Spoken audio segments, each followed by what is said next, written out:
Okay, I don't think I've ever talked about this. I know that I mention this a lot with some of these numbers, is that you have to really be careful of your energy, and your home is filled with energy.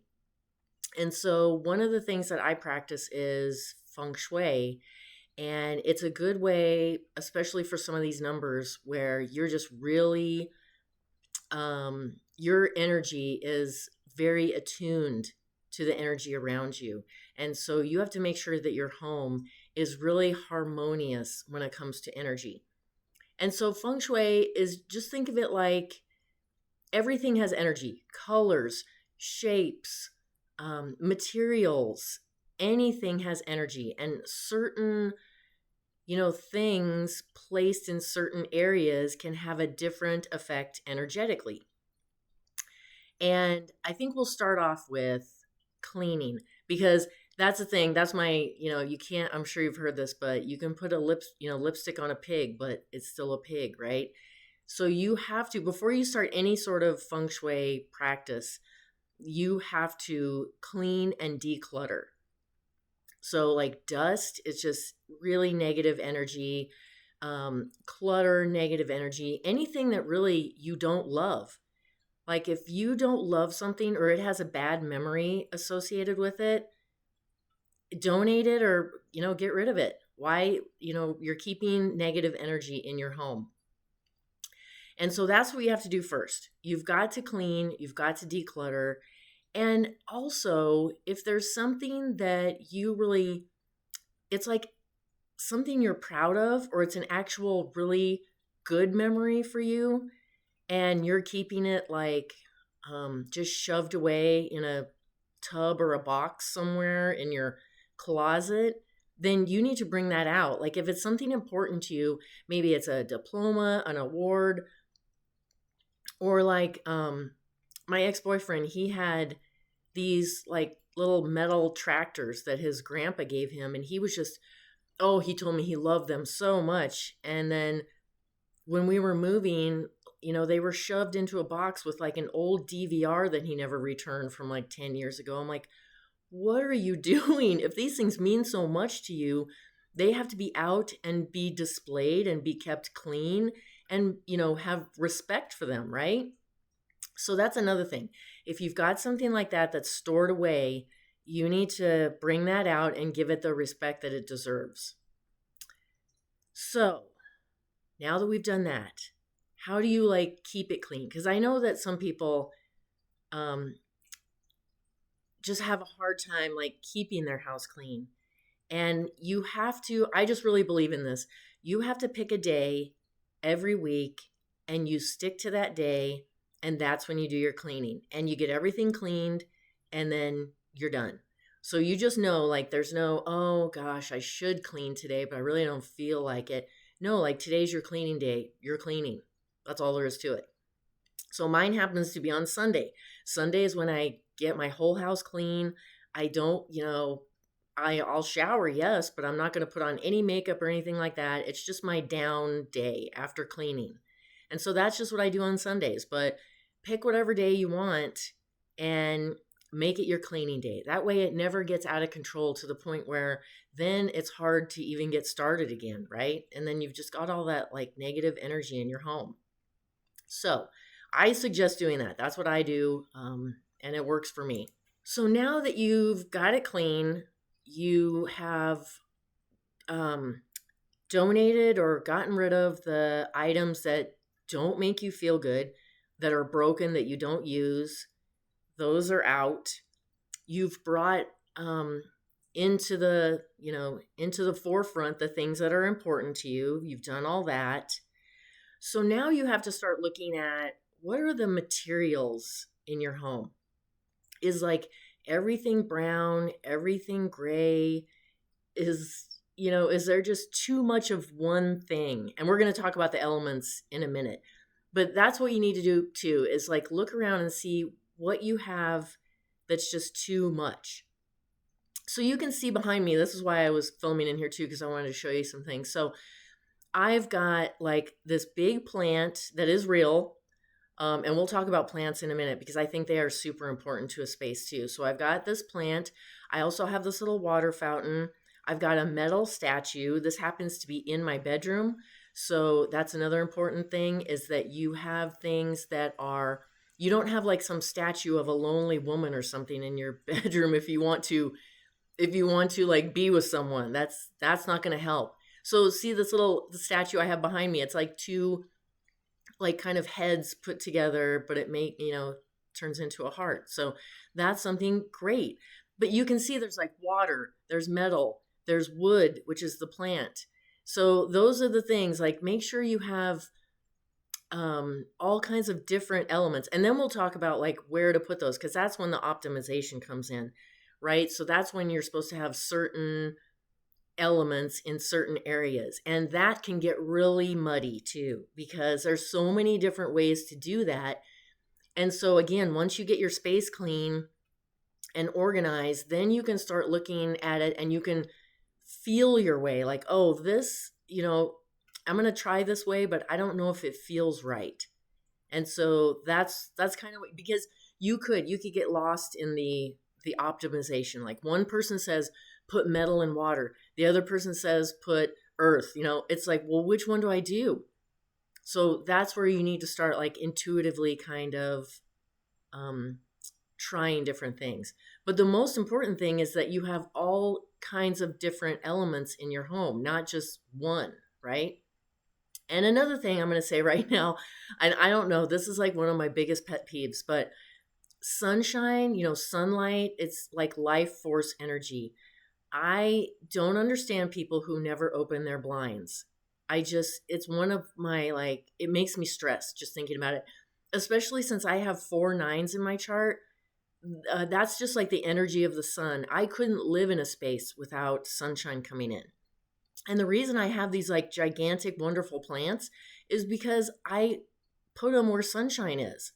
So that's another thing. Like if you don't have any plants in your house, there's nothing living of nature in your house, like that's an issue too.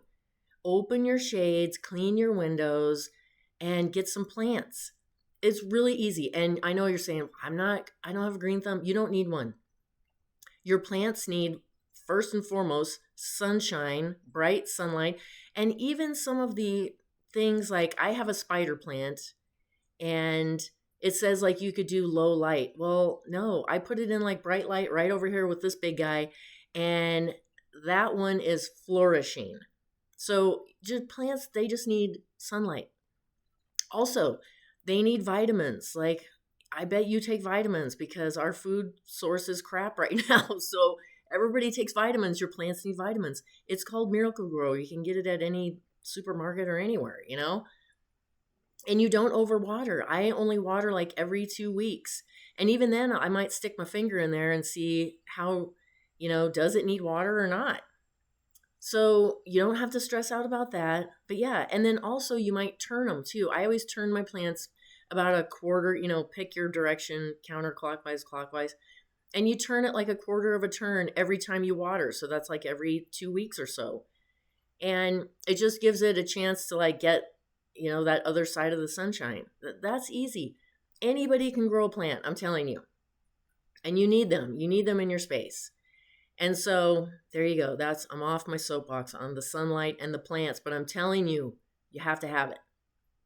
Now, let's talk about the different materials. And so there's obviously fire. So actual fire from like a candle or a fireplace. And it has to be like if you have a candle somewhere, to really get the activation from this, it would have to be burning like a good chunk of the day. But another thing that is really good is electronics. So if you have something that runs all the time and is like electronics, that's like a good fire element actually. And then any color that's like red or orange or purple, and then like a shape of a triangle or a pyramid, which is like, the shape of a flame. And then like pictures that are sunrises or sunsets. And I have this picture that looks like, you may have seen it. Like it just looks like something is burning. It looks like pink and really dark red fire. So yeah, anything like that. And then earth. So earth, like I love crystals. I haven't met a crystal that I didn't love. So crystals, obviously very good earth element, but anything that comes from the earth, like cement, stone, rock, anything that is earth toned, like yellow, tan, or brown, or square, rectangle, and then like artwork that are like mountains or deserts. And then metal. So anything obviously made of metal, but the colors would be gold, silver, gray, or white, or also like light, really light pastels. And then the shapes would be circles and ovals. And wind chimes. I even put wind chimes in my house. So I love wind chimes. I just like looking at them. So that's a good metal element too, as long as it's a metal wind chime. And then there's water. So you can see from my little, and I have 3 different little water fountains. That's another thing I just love. And some people say, oh, you don't put a water fountain in your bedroom, but I love the sound of the water. And especially since I share like, walls and floors and stuff with people, it just is like, I would rather listen to the water than something else. And it's not even really that loud, but some people say it's too activating. And so you might not want to put like water in your bedroom. But water elements, actual water, like I said, fountains, pools, aquariums, the colors would be really dark blue or black. And then any kind of like shiny surface like glass or a mirror. And then any artwork that is depicting water or the ocean or something like that. And just keep it clean. If you do use a fountain or an aquarium, you have to keep it clean. Have you ever seen those aquariums that are just like, eesh, no, that looks terrible. So keep your water clean. Again, like on Sundays when I do all my cleaning, I'm cleaning out my water fountains too. So they all get cleaned out so that the water is clean. And then also make sure that the water is flowing in a forward direction. Even if it goes a little, like the one behind me, like starts out in a direction, but it kind of, takes a left and a right, but eventually still is going forward. So the ones you probably don't want is, like, for example, the ones with the ball on the top that kind of spins and water just goes out in all directions, like behind, to the side, to the front. Those are the things that you probably don't want to do for a water feature. For a fountain, you want your water to flow in a certain direction, and also make sure that the water is flowing into your home instead of like away from your home. So that's a tip on the water fountain. And then the last one is wood. So obviously anything made from wood, and that includes live plants and trees and flowers, and then like column and tall, vertical items like this plant behind me, super tall, the color green, artwork that is like of flowers and forests, and don't have dead or dying plants in your home. That is not good. And if you really, although I just gave you tips on a plant, but if you are just hell bent on getting an artificial plant, then please keep it like free of dust. Don't let it just sit there and collect dust.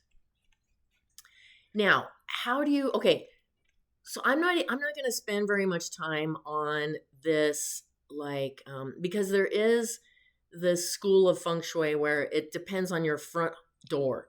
So wherever you walk into your front door, then these like different quadrants would start, and then you optimize those quadrants. But that's really, I don't really think anybody uses that anymore. So what we're going to use is the compass direction. So all you need to do for that is you can actually measure, start on one wall and then start on the other wall and measure and find out what the center of your home is.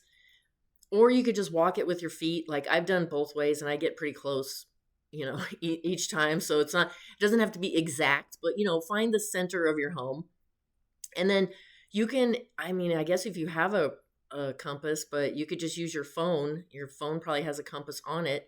And then you just kind of place the phone right there at your chest and you move around and you find out the different compass directions, like north, northeast, south, southeast, and all those directions.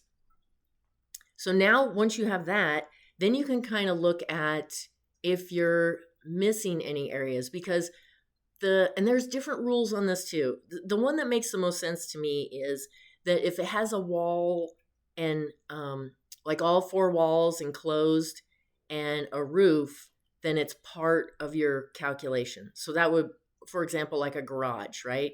A garage has all four walls and a roof. But a patio has a roof, but not, all four walls.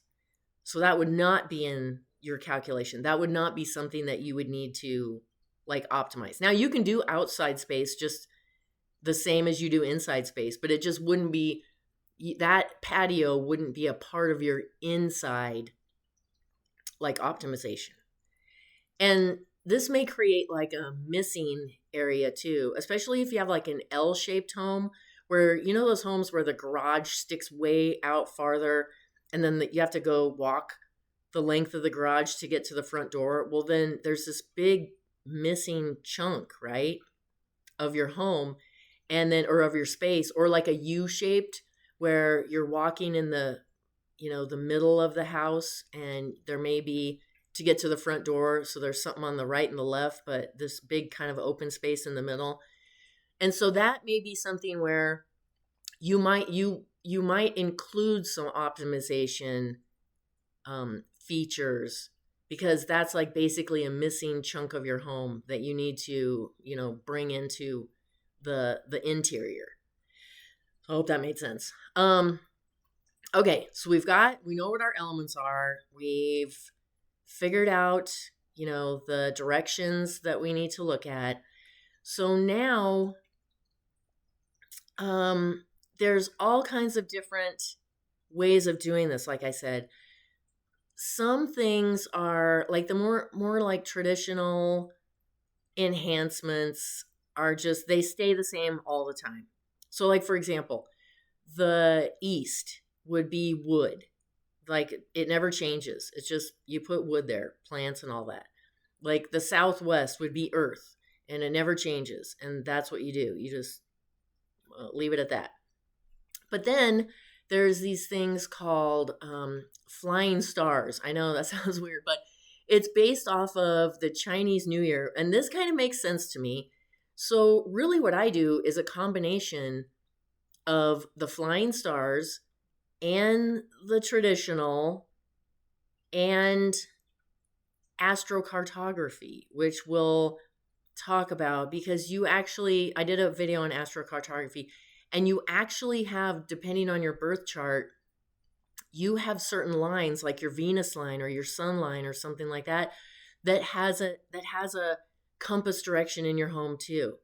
And so I'll look at those too, but that's really, I mean, if you're just kind of new to Feng Shui, you probably don't have to go crazy bananas with this. But I like to go crazy bananas with things. And I don't have the astrocartography stuff yet on my website. And so we'll just talk about the traditional and then the flying stars method right now. So the flying stars, I don't even know how to explain that to you.